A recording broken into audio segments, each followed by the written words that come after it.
So, magandang araw po sa ating lahat. Ako po si Renzac Silvestro at ngayon po itatalakayin ko ang ika-16 na kabanata ng El Filibustrismo na may pamagat na ang kasawian ng isang inchik. So, bago ko po talakayin ang kabanatang ito is bibigyan ko muna kayo ng talasalitaan. So, una sa ating talasalitaan is konsulado. Pag sinabi natin konsulado, ito yung embahada. Halimbawa, sa kabanatang ito, nagnanais si Quiroga na magkaroon ng embahada sa Pilipinas dahil isa siyang incheck. So, next is tanyag. Pag sinabi naman natin tanyag is sikat. Ito yung pag sinabi sikat is kilala, famous. Over.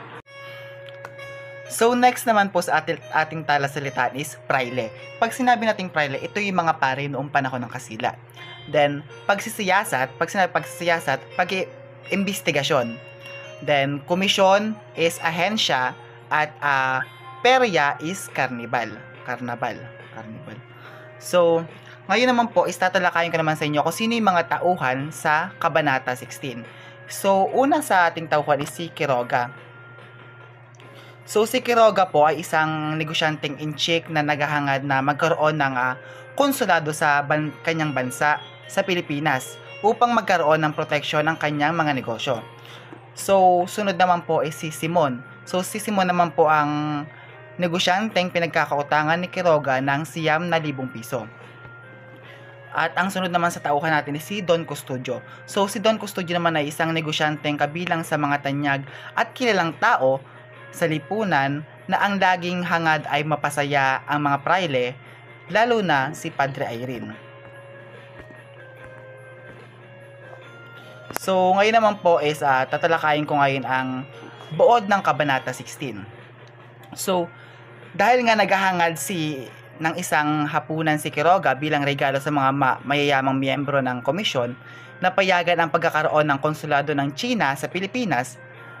Ang salusalo ay dinaluhan din ni Simon upang singilin ang negosyanteng inchik sa kanyang pagkakautang ng 9,000 piso.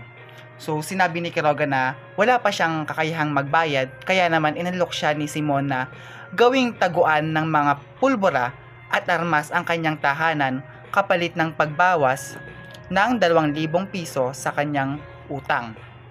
So, nakumbinsi naman ni Simon si Quiroga sa kanyang alok. Samantala, nandun din ang grupo ni Don Custodio na nag-uusap tungkol sa komisyong ipadadala sa India upang pag-aralan ang paggawa ng sapatos. So, basically, ang laman po ng ating Kabanata 16 is ito po yung pagbibigay ng kasunduan ni Simon kay Quiroga na maging